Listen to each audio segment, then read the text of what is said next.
I thought I was building a future. I thought she needed me. But every peso I sent, every gift, every promise, it was all just fuel for a fire I couldn't see. 14 months, $450,000, gone. And I watched it happen with my own two hands. I met Jessa Mae on a Tuesday night in February, and looking back now, that was the night everything changed. The bar was small, right on the beach in Moalboal, nothing fancy. Just wooden tables worn smooth by salt air, Christmas lights strung between palm trees, and the constant sound of waves hitting the shore. I wasn't looking for anything serious when I walked in there. Hell, I wasn't looking for anything at all. I'd flown into Cebu 3 days earlier just to escape Hamilton's frozen streets and the silence in my apartment that had become unbearable. 8 years divorced, 2 kids who called maybe twice a year if I was lucky, 60 years old, and I felt like I'd already lived my whole life, like the good parts were behind me and all that was left was waiting. I ordered a San Miguel and sat near the water, watching the lights from fishing boats out on the horizon. The beer was cold and cheap, and I wasn't thinking about much of anything. That's when she came over. "You look sad," she said, and her voice was soft, careful, like she was afraid she'd scare me away. I looked up. She was beautiful. Not magazine beautiful, but real beautiful. Dark hair, dark eyes, small and slim in jeans, and a white tank top. Maybe 30, 35. I couldn't tell. "I'm not sad," I told her. "Just tired." She smiled. And it wasn't the big tourist trap smile I'd seen from other girls working the beach bars, the kind that disappears the second you stop buying drinks. This one was different. Quieter. Like she actually cared about the answer. "Long flight?" she asked. I nodded. "Long everything." She laughed at that. A real laugh that crinkled the corners of her eyes, and pulled up a chair without asking. "I'm Jessa Mae," she said, extending her hand. "Mervin," I said, shaking it. Her hand was small and warm. "You're American?" "Canadian." "But close enough." "Ah, I have a friend in Canada, Edmonton. Very cold there." "Hamilton's cold too." "That's why I'm here." She nodded like she understood completely. "Philippines is always warm. That's why foreigners like it here." "Well, one reason." She said it with a little smile, like she knew exactly what the other reasons were but was too polite to say it. We talked.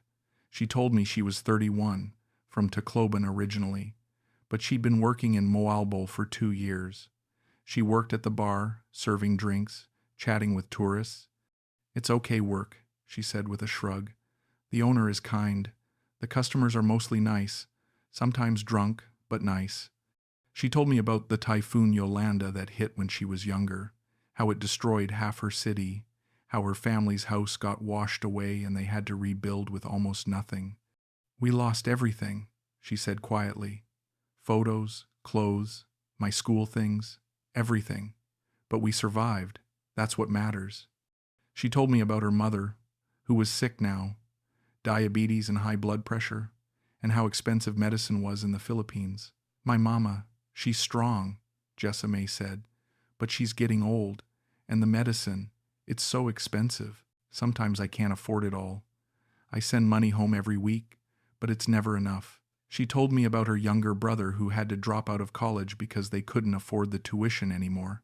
"He's smart," she said, and I could hear the sadness in her voice. "Really smart.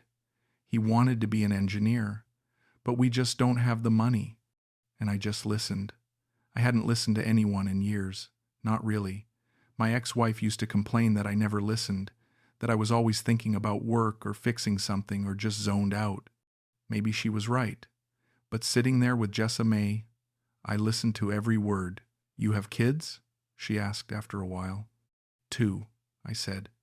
"Daughter in Toronto, Clarice. She's 34 now, and a son in Vancouver, Michael. He's 31, same age as me," she said with a smile. "Do you see them often?" I shook my head. "Not really. They're busy. Careers, relationships, their own lives. They call on my birthday, Christmas if I'm lucky." She tilted her head, studying me. That's sad. Don't you miss them? Yeah, I admitted. But they have their own lives. It's fine. She reached across the table and touched my hand, just for a second, and I felt something warm spread through my chest. That's not fine, she said softly. Family should stay together, even when far away. The way she said it, I believed her. We talked for 3 hours that night, maybe longer. She told me her dreams. She wanted to open a small shop someday, maybe sell clothes or beauty products, something simple where she could be her own boss and help support her family properly. She wanted to travel, see other countries. She wanted to feel safe and stable, not always worrying about money. What about you? She asked. What do you dream about? I hadn't thought about dreams in years. I don't know, I said. I guess I just want to feel like I matter again. She looked at me for a long moment, and then she smiled. You matter, Mervin. I can tell. You have kind eyes. I told her about my job, 28 years fixing air conditioners and heaters in Ontario, working for the same company, same routes, same customers.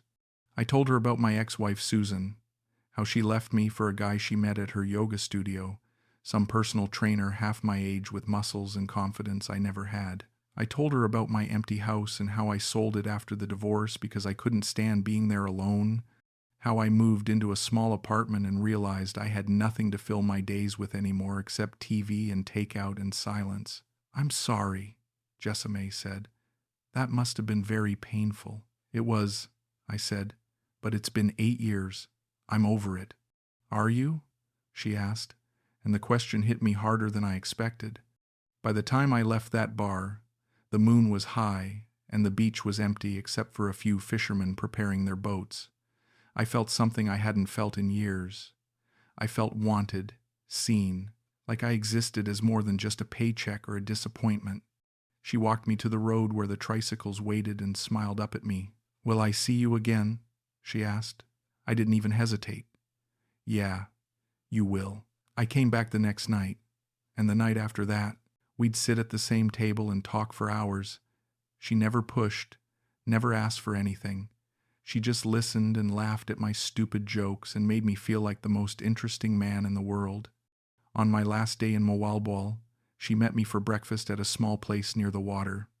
She didn't ask for anything. No money, no gifts. She just wanted to spend time with me before I left.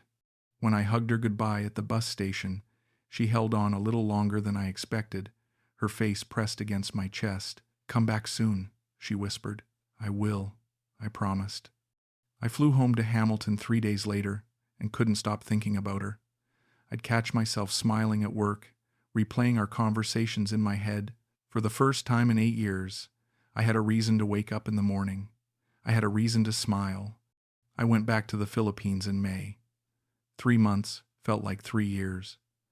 I'd been counting the days, planning the trip, imagining what it would be like to see her again. When I stepped off the plane in Cebu, the heat hit me like a wall, but I didn't care. She was waiting at the arrival gate with a sign that said, Welcome Mervin, written in marker on cardboard, and when she saw me, her whole face lit up. You came back, she said, wrapping her arms around me. I told you I would. We spent that first week in Cebu City, just the two of us exploring. We went to the old Spanish fort, ate lechon at a street market, took a boat to Malapascua Island for the weekend. She showed me her world and I fell in love with it, with her, with the idea that maybe I could start over. You're different than other foreigners, she said one night as we sat on the beach watching the sunset. How so? You actually listen. You actually care. Most men just want. She trailed off, looking embarrassed. Want what? She shook her head. Never mind. You're not like them. That's all that matters. I went back to Hamilton in June, then returned to Philippines in August, then again in October. Every trip felt shorter than the last. Every goodbye got harder. She never asked for anything at first. That's what made me trust her. The other girls I'd seen, the ones hanging around the malls and hotel lobbies, they'd ask for money within 10 minutes of meeting you. Money for food, money for rent, money for a sick relative. But Jessa Mae was different. She paid for her own meals. She insisted on splitting the cost of the hotel room. She acted like we were equals. I don't want your money, she told me once. I just want you. It wasn't until the fourth trip, in October, that things started to shift. We were sitting on the beach in Panglao, Bohol. She'd been quiet all day, staring out at the water with this faraway look in her eyes. What's wrong? I asked. She shook her head. Nothing. Just thinking. About what? She hesitated, biting her lower lip. Then she looked at me with those big dark eyes that could make me forget my own name. My mama, she said quietly. She's getting worse. The doctor said she needs new medicine, but it's so expensive. I don't know what to do. I felt something twist in my chest. How much? She waved her hand quickly. No, I can't ask you that. You already do so much just by visiting me. I shouldn't have said anything. Jessa Mae, how much? She looked down at her hands. $500. But I'll find a way. Maybe I can work extra shifts at the bar. Maybe I can borrow from someone. I pulled out my phone and opened my banking app right there on the beach. The sun was setting behind her and she looked so small, so worried, so vulnerable. What's your Gcash number? Her eyes went wide. Mervin, no, I can't let you. Give me your number. She rattled it off slowly, like she couldn't believe this was happening. I typed it in, confirmed the amount, $500, and hit send. Her phone chimed a few seconds later. She stared at the screen, then looked up at me with tears streaming down her face. Why did you do that? She whispered. Because I care about you and your family. She grabbed my hand and pressed it against her cheek, her tears warm against my skin. No one has ever been this kind to me, she said, her voice breaking. You're like an angel, my angel. I felt 10 feet tall in that moment, like I mattered, like I had a purpose again, like I was more than just some divorced old man counting down the days until he died alone. 2 weeks after I got back to Hamilton, she messaged me on Facebook. Mervin, I'm so sorry to bother you, but my brother, he needs money for school supplies. The school year is starting and we don't have enough. It's not much, maybe 300, but only if you can. Please don't stress about it. I feel so bad asking. I didn't even think twice. I sent her $800. That's too much, she messaged back. I only asked for 300. Use the rest for whatever you need, I typed. I want to help. You're too good to me. I don't deserve you. A month later, she called me crying. It was 2 a.m. her time, and I could barely understand her through the sobs. What happened? I asked, my heart pounding. The roof on our house. It collapsed during the storm last night. We lost so much. My mama's bed is soaking wet. Everything is ruined. How much to fix it? I don't know. Maybe $1,200? But I can't ask you for that. It's too much. I'll send $2,000. That way you can replace your mom's things too. She went quiet for a long moment. Mervin, are you sure? I'm sure. I sent the money that morning. She called me back an hour later, still crying, but this time it sounded like relief. I don't know how to thank you, she said. You're saving our family. You're saving me. Every time I sent money, she cried. Every time, she said the same thing. I don't deserve you. You're too good to me. I'll pay you back someday. I promise. And every time, I believed her. By November, I'd sent over $15,000. But it felt good. It felt right. I was helping someone I cared about. I was making a difference. I wasn't just some forgotten retiree throwing money away on nothing. I was building something. I was part of something real. I started calling her every night. We'd talk for hours. She'd tell me about her day, about the customers at the bar, about her dreams of leaving Moalboal and starting fresh, somewhere quieter, somewhere safer. I hate working at the bar, she admitted one night. The men, they think because I'm nice that I want something from them. They touch my arm, my back, sometimes worse. I smile because I have to, but inside I feel dirty. That broke me. You don't have to work there anymore, I said. I can help you. She laughed softly, but there was no humor in it. You already help so much, Mervin. I can't ask for more. You're not asking. I'm offering. There was a long pause. You really mean that? I really mean that. Tell me what you need to quit that job and I'll send it. She started crying again, softer this time. I love you, Mervin. I know it's too soon to say that. I know we're not even together officially, but I love you. I hadn't heard those words in 8 years. I love you too, I said, and I meant it with everything I had. In January, I made the decision. I retired early, sold most of my stuff, and bought a one-way ticket to Cebu. I rented a small condo in Dumaguete City, $600 a month, 1 bedroom with a balcony overlooking the boulevard. It wasn't much, but it was mine. It was ours. Jessa Mae quit her job in Moalboal and moved in with me. The first night, we sat on the balcony watching the lights from the street vendors below, and she leaned her head on my shoulder. This feels like a dream, she whispered. It's real, I said. This is our life now. I told myself this was it. This was the life I'd been waiting for. We'd build something real here, something that mattered. I didn't know I was already sinking. It was March when I first talked to Aunt Cynthia. Jessa Mae had mentioned her before, her older sister who lived in Manila with her husband and 2 kids. According to Jessa Mae, Cynthia was struggling. Her husband had lost his job managing a small convenience store, and they were behind on rent, behind on everything. I feel so bad for her, Jessa Mae said one evening as we ate dinner. She's always been the strong one in our family. She took care of me when I was little, and now she's suffering and I can't help her. How far behind on rent are they? I asked. Jessa Mae shook her head. I don't know. She doesn't tell me everything. She's too proud. I didn't think much more about it until Cynthia called me directly one night.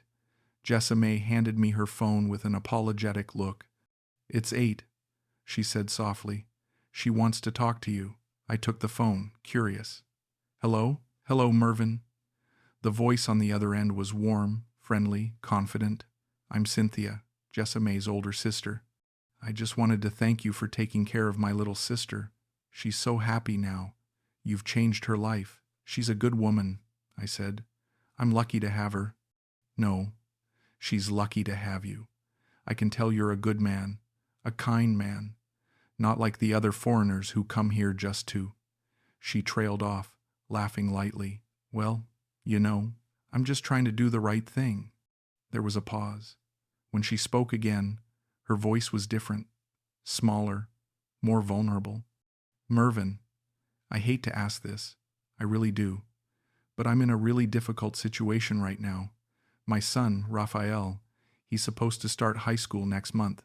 It's a good school, one of the best in Manila, but we can't afford the tuition. It's $2,000 for the year. I've tried everything.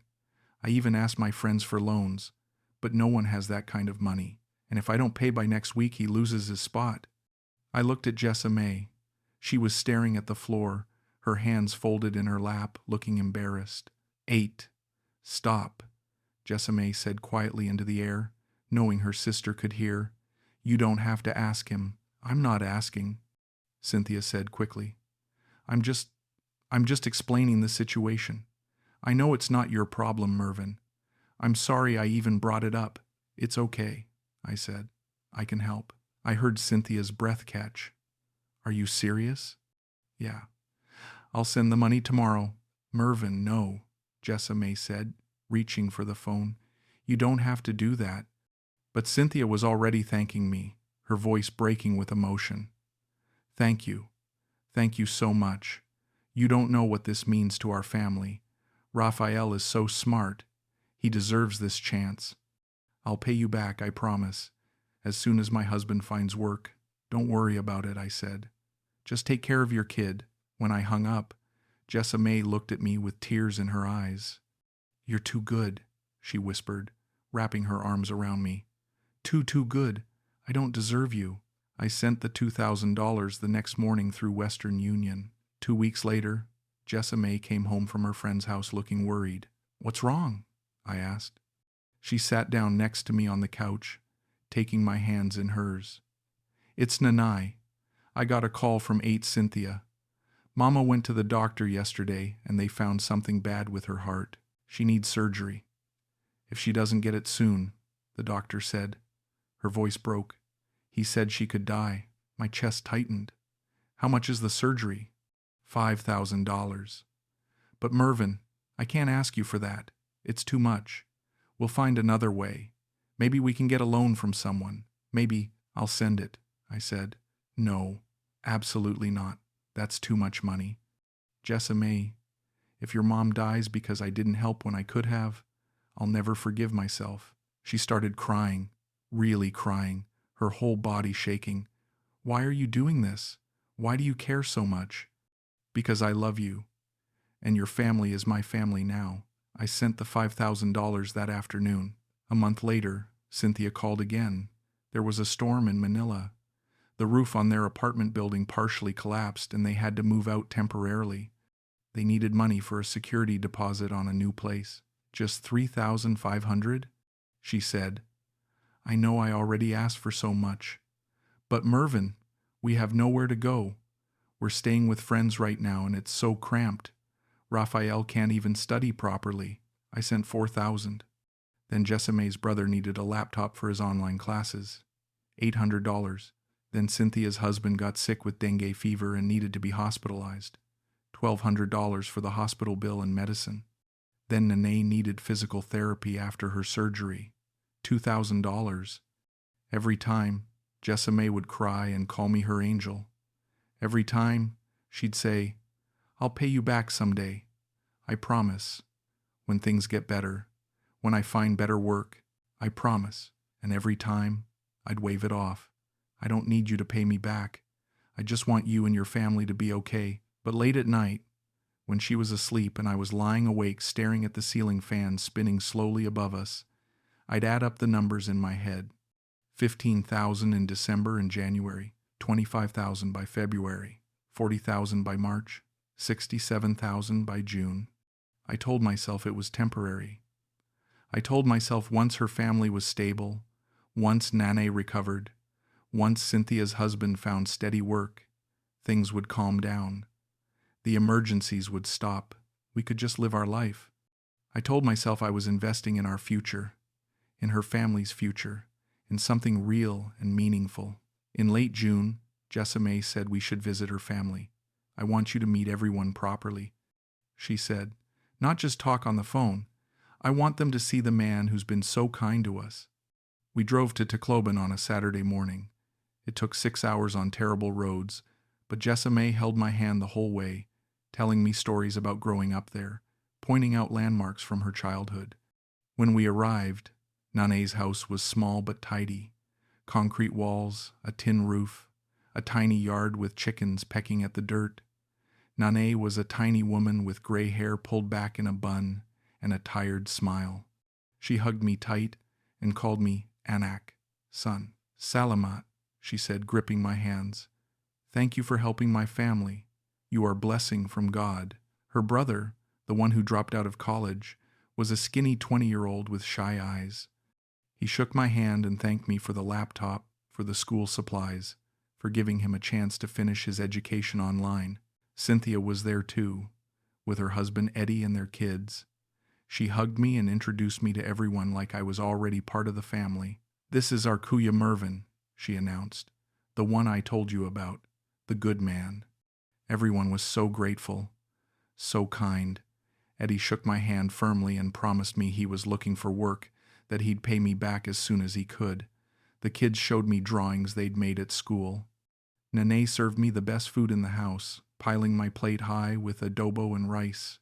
I felt like a hero. On the drive back to Dumaguete, Jessa Mae held my hand and smiled. See, she said, they love you. You're part of the family now. This is what it means to have a Filipino family. We take care of each other. I smiled, but something felt off. I'd seen the house. It was small and simple, sure, but it didn't look like it had a collapsed roof. The roof looked new, recent. The walls were freshly painted. And Eddie, Cynthia's husband, who supposedly had no job, had been wearing expensive sneakers, brand new Nikes. I didn't say anything. I didn't want to ruin the moment. I didn't want to seem suspicious or ungrateful. But that night, lying in bed, I couldn't stop thinking about it. By July, I'd sent over $83,000 to Jessa Mae and her family, and I was just getting started. I met Greg on a Wednesday afternoon in late July. I was sitting at a cafe near the Dumaguete Boulevard, drinking iced coffee and watching the students from Silliman University walk by in their uniforms. I went there a lot, mainly because it had good Wi-Fi and air conditioning and I could sit for hours without anyone bothering me. Greg sat down at the table next to mine without asking. He was tall and sunburned, maybe 62 or 63, with gray hair and a Yankees cap. He'd been reading a thick paperback but set it down when he saw me. "You're Mervin, right?" he said. His accent was Canadian, same as mine. "Yeah," I said cautiously. "Do I know you?" "Not yet, but I've seen you around. With that girl, Jessa Mae?" I felt my defenses go up immediately. "What about her?" He raised his hands in a gesture of peace. "Hey, I'm not here to start anything. I'm Greg, from Calgary originally. Been living here 5 years now. Okay. Just thought we could talk. Expat to expat. It gets lonely sometimes, you know. Being the only white guy in the room." I relaxed a little. He seemed friendly enough. "Yeah, I know what you mean." He ordered a coffee from the waitress and turned back to me. "So, how long you been in Dumaguete?" "Since January. About 7 months now." "And Jessa Mae? How'd you meet her?" "In Moalboal. At a bar." He nodded slowly. "And now you're living together?" "Yeah, that's nice. That's good." He sipped his coffee. "How long you been sending her money?" The question hit me like a slap. "Excuse me?" "Just asking. No judgment. Most guys who come here, they send money. It's part of the deal. I'm just curious how long." "That's none of your business." "You're right, it's not." He leaned back in his chair. "You met her family yet?" I didn't want to answer, but something about the way he asked made me feel like he already knew. "Yeah, in Tacloban, and they all need help, right? Sick mom, struggling sister, brother who needs school money. That about right?" "How do you know that?" Greg smiled, but it wasn't a happy smile. "Because it's always the same story, brother. Always. You think you're special. You think your girl is different, but I've seen this 100 times. I stood up. "I don't need to hear this. Sit down." "No. Sit down, Mervin. Please." Something in his tone made me sit. He looked tired, sad even. "How much you in for?" he asked quietly. I didn't want to tell him, but the number had been eating at me for weeks, keeping me up at night, making me check my bank account obsessively. 83,000, I said. "In about 8 months." Greg didn't look surprised. He just nodded. "Pesos or dollars?" "Dollars." He whistled low. "That's a lot." "You working?" "No." "Retired. Living off my retirement savings." "And she's working?" "Not anymore. She quit her job at the bar when we moved in together. So she's not working, her family's got endless emergencies, and you're the only one paying. She takes care of the house. She cooks, cleans. She's my partner. Does she know how much you've spent?" I hesitated. "She knows I help her family. But does she know the total? Does she know you've given up over $80,000? "She doesn't ask, because she doesn't want to know," Greg said. "Because if she knew, she'd have to face what she's doing to you. She's not doing anything to me. I'm helping her family because I care about her." "Okay, let me ask you this. When's the last time there wasn't an emergency?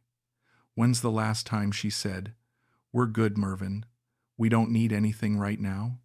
I thought about it. I couldn't remember. "That's what I thought," Greg said. "Look, man, I'm not saying she's evil. I'm not saying she's a bad person. But this is how it works here. They find a foreigner who's lonely, who wants to feel needed, who's got money. They become your girlfriend, your wife, whatever. And then the requests start. Small at first, a few hundred here and there. Then it gets bigger and bigger. And you can't say no because you're in too deep. Because saying no means admitting you were wrong from the start. That's not what's happening. Isn't it?" He leaned forward. "Let me tell you something. I dated a girl here for 3 years. Gorgeous, sweet, told me she loved me. I sent money to her family the whole time.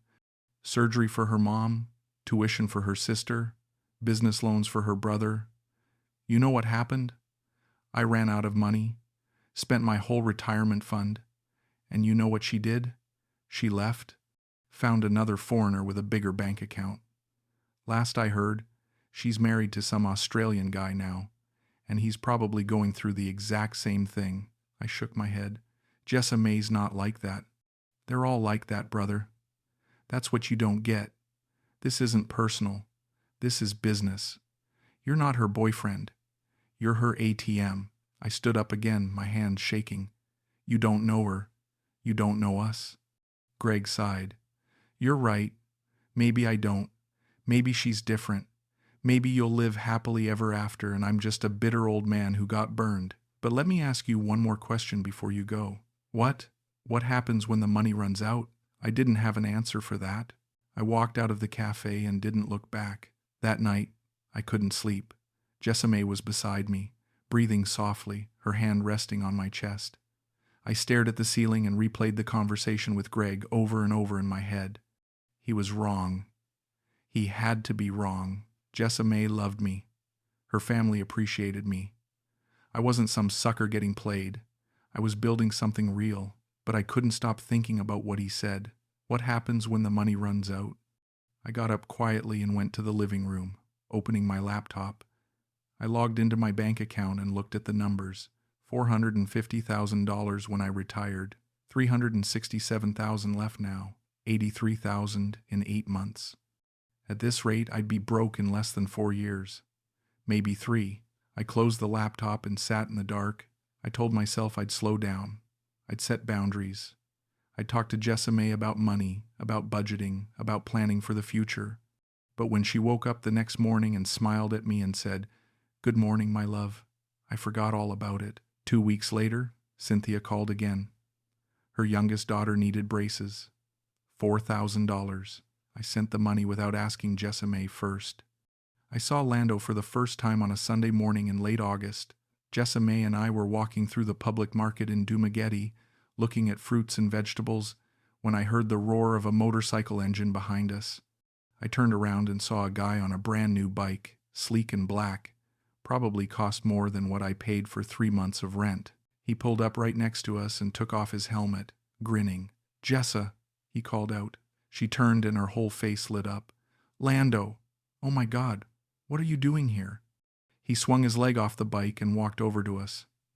He was mid-30s, maybe 35, with tattoos covering both arms and creeping up his neck. Tight black shirt, designer sunglasses pushed up on his head, expensive watch. He looked like money. "Just visiting," he said. "Thought I'd come see the family. See how you're doing." His eyes flicked to me. "Who's this?" Jessa Mae slipped her arm through mine, smiling. "This is Mervin, my boyfriend." Lando looked me up and down, taking his time, and then extended his hand.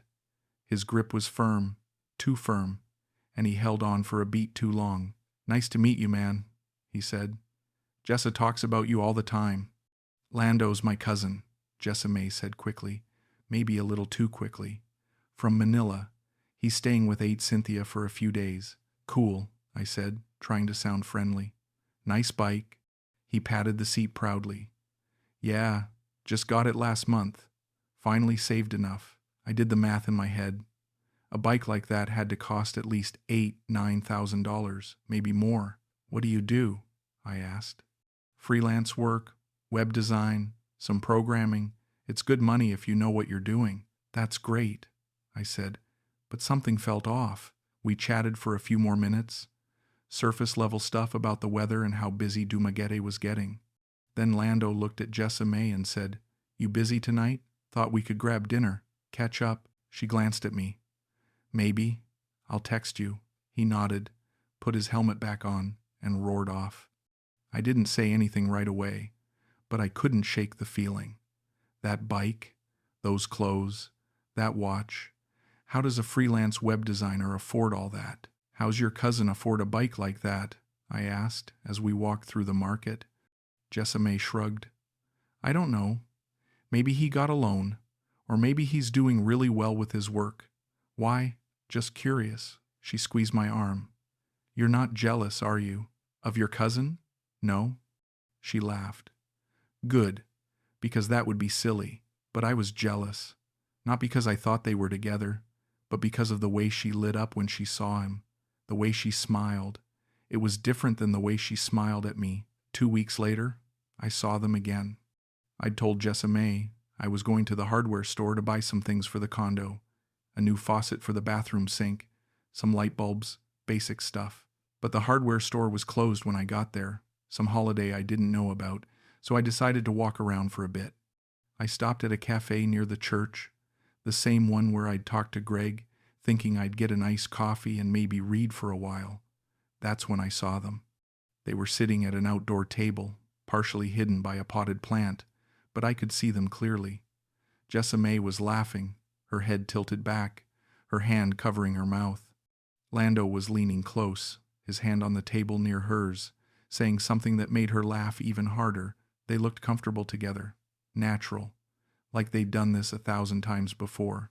I stood there on the sidewalk, frozen, watching them. Part of me wanted to walk over, to confront them, to demand to know what was going on. But another part of me, the coward part, was afraid of what I'd find out. I turned and walked away.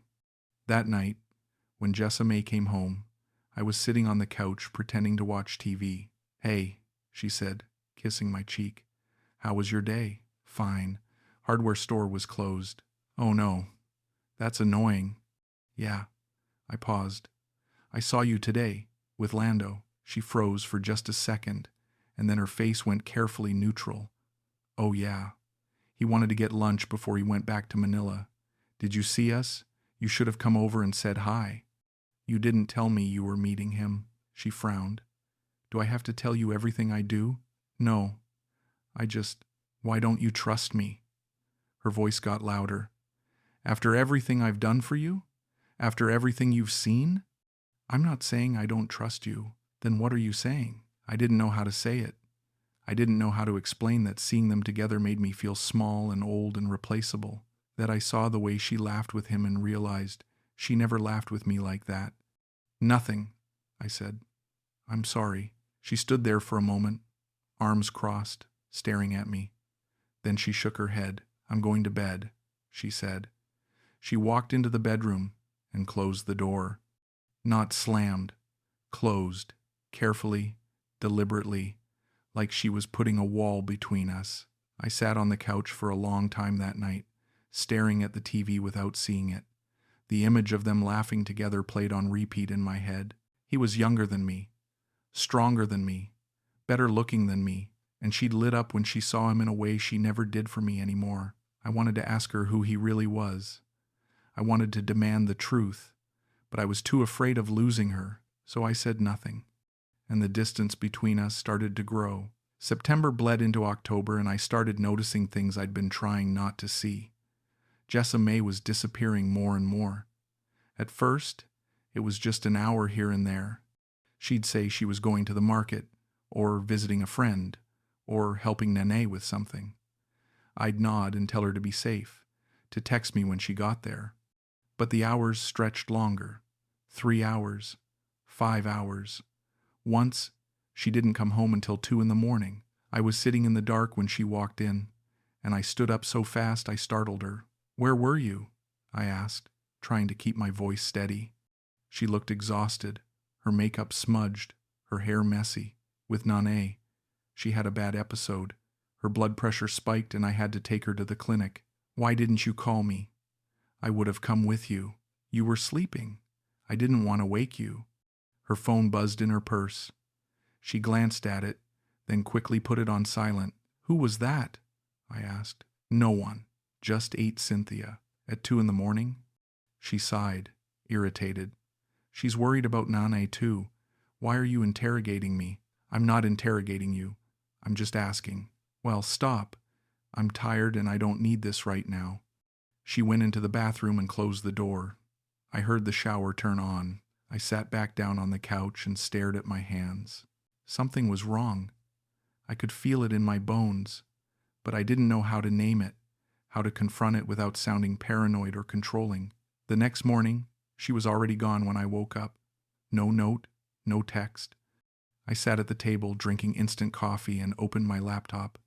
I told myself I was just checking the weather, just looking at news, just killing time. But I knew what I was really doing. I logged into my bank account. The number stared back at me. $289,000. When I retired in December, I had $450,000. It was supposed to last me the rest of my life. 20 years, maybe 30 if I was careful. Now I had less than $300,000, and it had only been 10 months. I did the math. $161,000 in 10 months. $16,000 a month. $530 a day. I felt sick. My hands started shaking. I stood up and walked to the bathroom, leaning over the sink, breathing hard. How did this happen? How did I let it get this far? I tried calling Jessa Mae. It went straight to voicemail. I called again. Voicemail. I texted her. Where are you? I need to talk. No response. I waited an hour, then 2. By noon, I couldn't take it anymore. I grabbed my car keys and drove to Tacloban. The drive took 6 hours and I didn't stop once.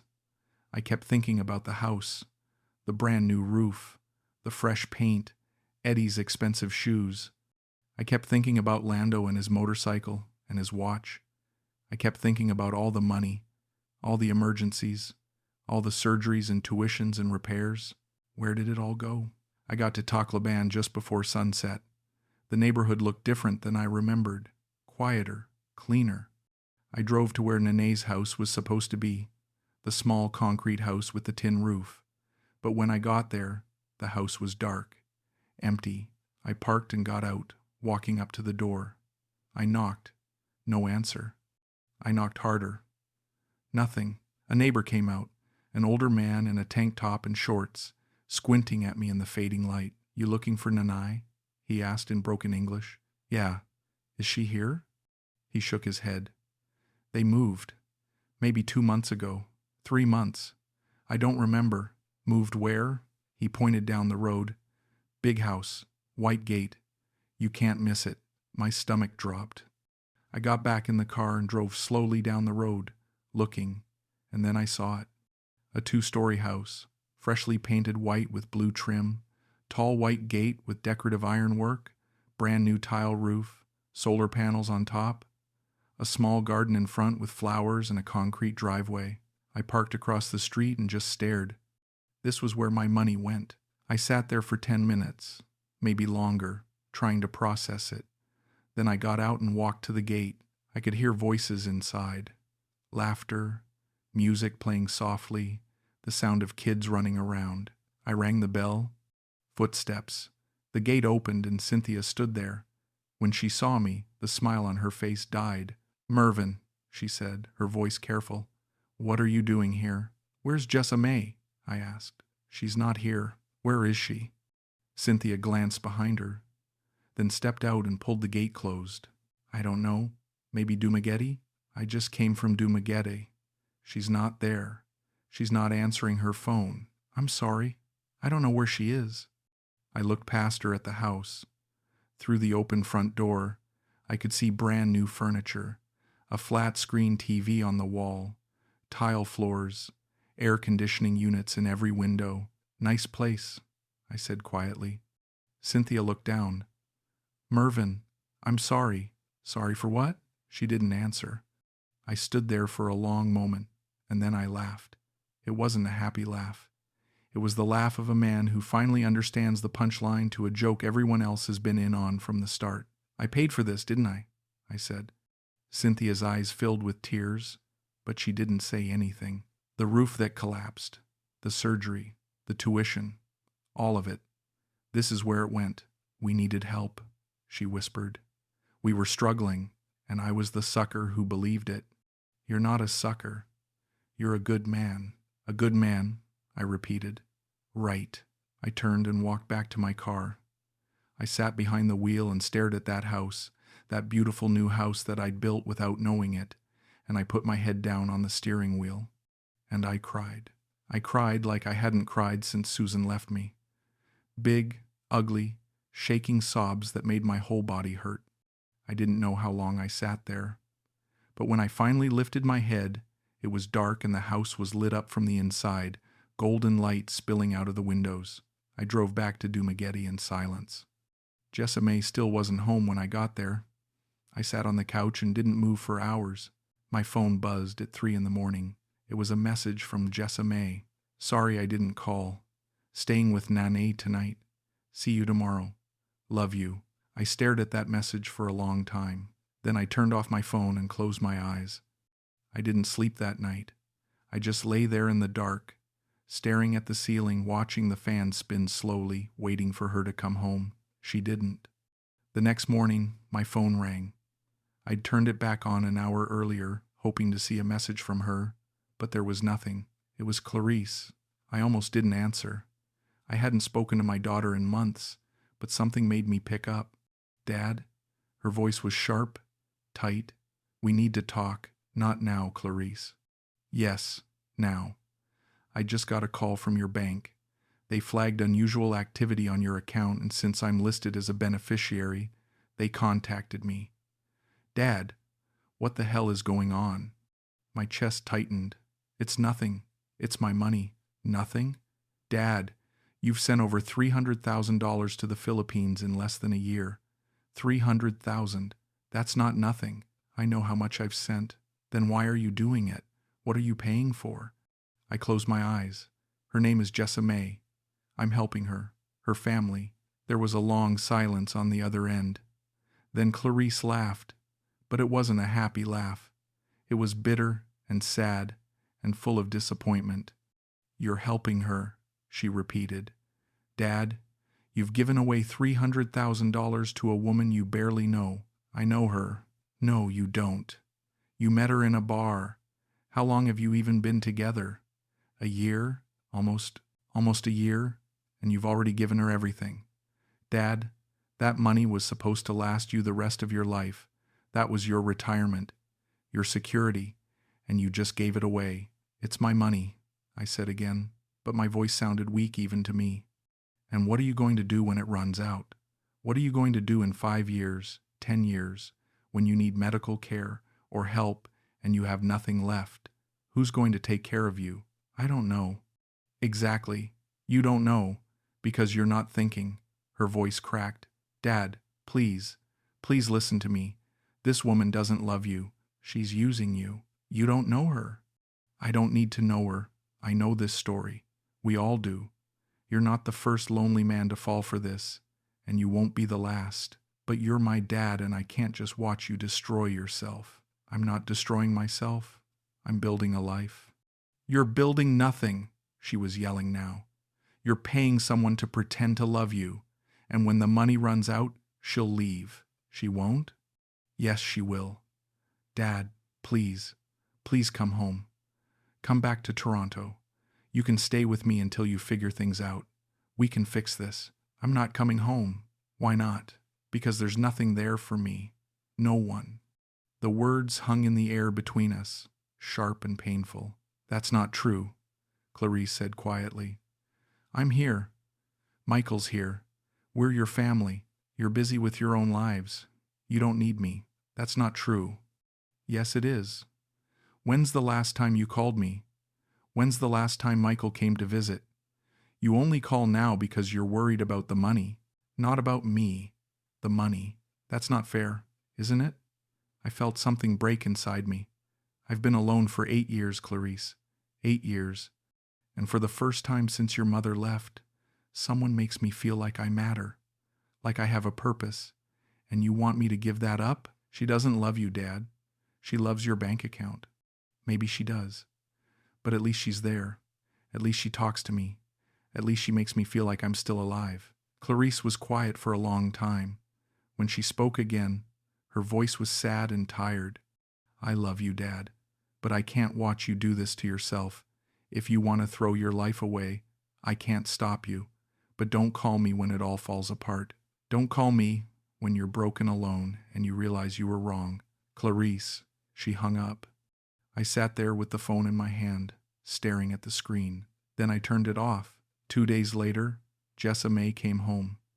She walked in like nothing had happened, carrying grocery bags, smiling. Hey, she said. I bought stuff to make your favorite. Adobo. I looked at her from the couch. Where were you? Tacloban. I told you. Helping Nane move some things into the new house. You didn't answer your phone. She frowned. It died. I forgot my charger. Why are you being like this? Like what? Paranoid. Controlling. I stood up. I went to Tacloban. I saw the house. Her face didn't change. No surprise. No guilt. Just calm. So? She said. So? Jessa Mae, I've given you over $300,000, and you built your family a mansion. She set the groceries down on the counter carefully. We needed a house, Mervin. Nane was sick. The old house was falling apart. You knew that. Was any of it real? The surgeries, the emergencies, the collapsed roof? She looked at me like I'd slapped her across the face. How dare you, she said, her voice low and shaking. How dare you question me after everything I've sacrificed? Sacrificed? What have you sacrificed? She laughed, cold and sharp. I left my job for you. I moved in with you. I take care of you every day. I cook. I clean. I listen to your boring stories about fixing air conditioners. I smile when you touch me, even though you're old and... She stopped herself. But the damage was done. Even though I'm old and what? I asked quietly. She looked away. Nothing. Forget it. Say it. I don't want to hurt you. Too late for that. Say it. She turned back to me, and for the first time since I'd met her, I saw her real face. Not the sweet smile. Not the grateful tears. Just cold calculation. Even though you're old and I'm not attracted to you. There. Are you happy? You want the truth? Fine. I'm with you because you take care of me. Because you send money to my family. Because you give us a life we could never have on our own. Is that what you wanted to hear? The room went quiet. I sat back down on the couch, feeling like all the air had been sucked out of my lungs. Get out, I said softly. What? Get out. Leave. She stared at me for a long moment. Then she grabbed her purse and walked out, slamming the door behind her. I sat there alone in the silence. I'd chosen her over my daughter, over my family, over my common sense, and she'd chosen nothing. I didn't leave the condo for 3 days.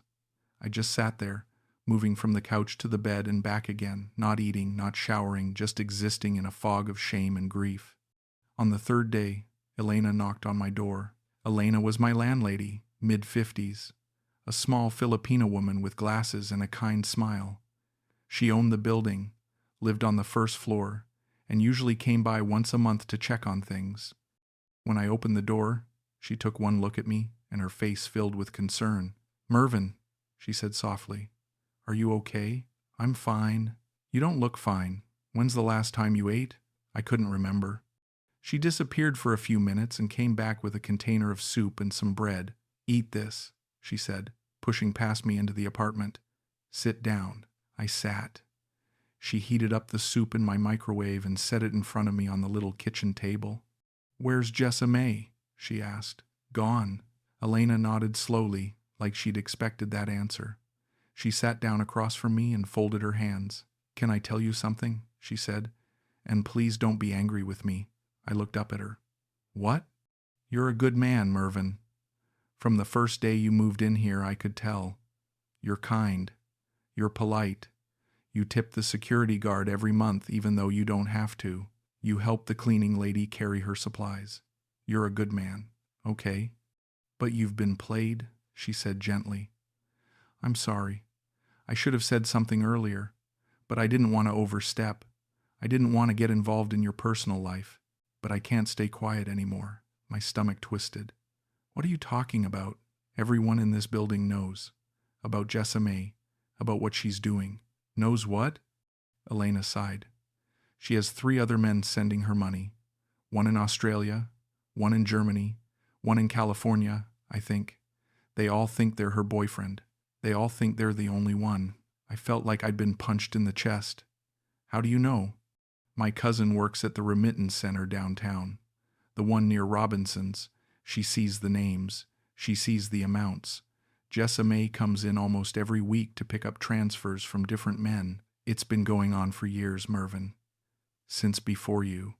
I put my head in my hands. Elena reached across the table and touched my arm. And Lando, the man with the motorcycle, he's not her cousin. He's her boyfriend. Her real boyfriend. They're building that house in Tacloban together. With your money. With everyone's money. How do you know that? Because he stays here sometimes. In your condo. When you're not around, the security guard told me. He thought you knew. He thought maybe you had an arrangement. I laughed, but it sounded more like a sob. An arrangement. I'm so sorry, Elena said. I really am. I should have told you sooner. Would I have believed you? She smiled sadly. Probably not. We sat there in silence for a while. Then Elena stood up. Eat the soup, she said, and take a shower. You smell terrible. Despite everything, I almost smiled at that. Thank you, I said, for telling me the truth. That's what friends do. After she left, I sat at the table and ate the soup. It was good. Homemade, with vegetables and chicken and ginger. The kind of thing someone makes when they actually care about you. I thought about Jessa Mae, about all the times she'd cried and thanked me and called me her angel. It was all a script, a performance, and I'd bought every word. I thought about the other men, the one in Australia, the one in Germany, the one in California, all of us sending money, all of us believing we were special, all of us building the same house without knowing it. I thought about Lando, staying in my condo while I was gone, sleeping in my bed, laughing at what a fool I was. And I thought about the house in Tacloban, bright and new and beautiful, built on a foundation of lies. I'd spent $322,000 in 11 months. I had about $128,000 left. It was over, and I finally accepted it. The next morning, I sat down at my laptop and wrote her a message. I typed for over an hour, deleting and rewriting, trying to find the right words. This is what I wrote. Jessa Mae, I know about Lando. I know he's not your cousin. I know about the other men sending you money. I know about the house in Tacloban. I know what this was from the start. I'm not writing this to make you feel bad or to get revenge. I'm writing it because I need to let go. You were right about one thing. I was lonely. I was desperate to feel wanted. I was empty after my divorce, and I thought I could fill that emptiness with someone who needed me. And you gave me that, even if it was fake. You made me feel alive again, even if it was just an act. I hope the house makes you happy. I hope you get everything you wanted. I forgive you. Not because you deserve it, but because I need to move on with my life. I don't hate you. I just wish things had been different. Goodbye, Mervin. I read it 3 times, my finger hovering over the send button. Then I closed the laptop. What would be the point? She wouldn't care. She wouldn't respond. And even if she did, what could she possibly say that would change anything? I deleted the message. 2 days later, I tried to text her. The message didn't go through. I checked Facebook. She'd blocked me. I tried calling. Her number was disconnected. She was gone. I packed my things that afternoon. Not much to pack, really. Clothes, a few books, my laptop. Most of the furniture came with the condo. I left the key with Elena and moved to a cheaper place on the other side of town. $400 a month instead of $600. No balcony, no view. Just a single room with a bathroom and a tiny kitchenette, a mattress on the floor, a plastic chair, a broken fan. This was my life now. I started applying for jobs the next day. English tutor, handyman, anything I could find that didn't require a work visa. The international school needed an assistant maintenance worker, $20 a day, under the table. I took it. At 60 years old, with nothing left, I was starting over. I thought about Clarice.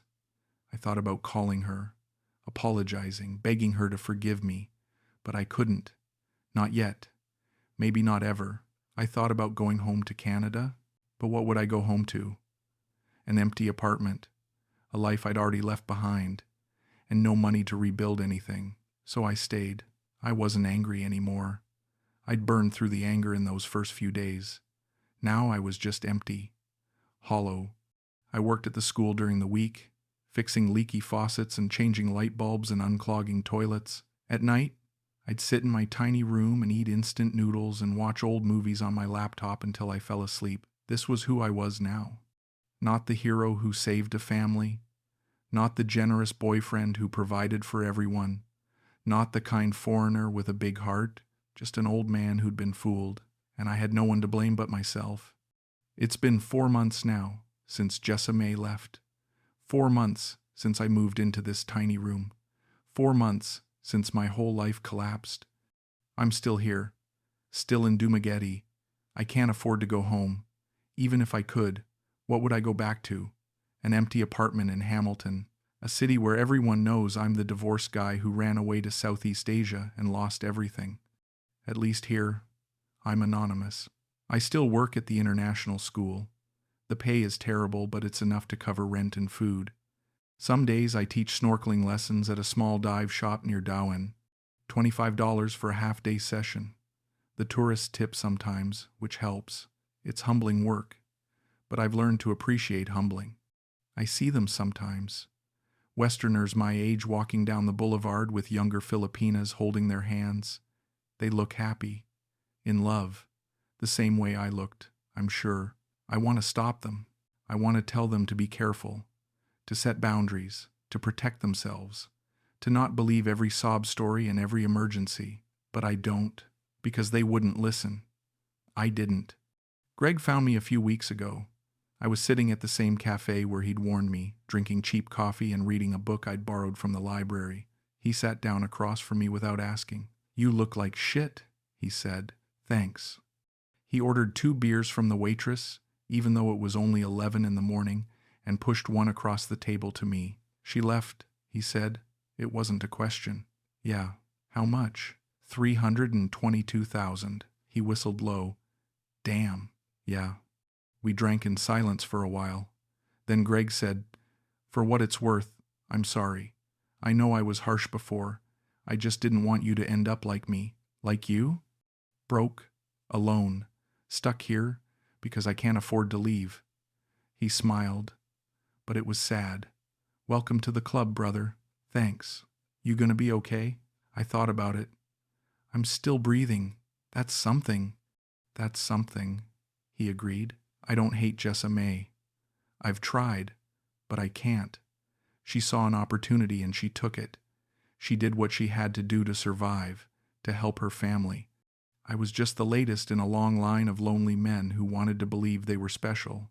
I hate that I made it so easy for her. I hate that I ignored every red flag, every warning, every voice in my head telling me something was wrong. I hate that I pushed my daughter away for a woman who never cared. I hate that I thought money could buy love, could fill the emptiness inside me, could make me matter, but I don't hate her. Last week, I got an email from Clarice, just one line. "Dad, please call me when you're ready. I love you." I haven't called yet. I don't know what I'd say. How do you apologize for choosing a fantasy over your own child? How do you ask for forgiveness when you don't deserve it? Maybe someday I'll be ready. But not yet. I taught a young couple how to snorkel yesterday. They were Swedish, in their 20s, on their honeymoon. They held hands underwater, laughing through their masks at the fish and the coral. They looked so happy, so innocent, so in love.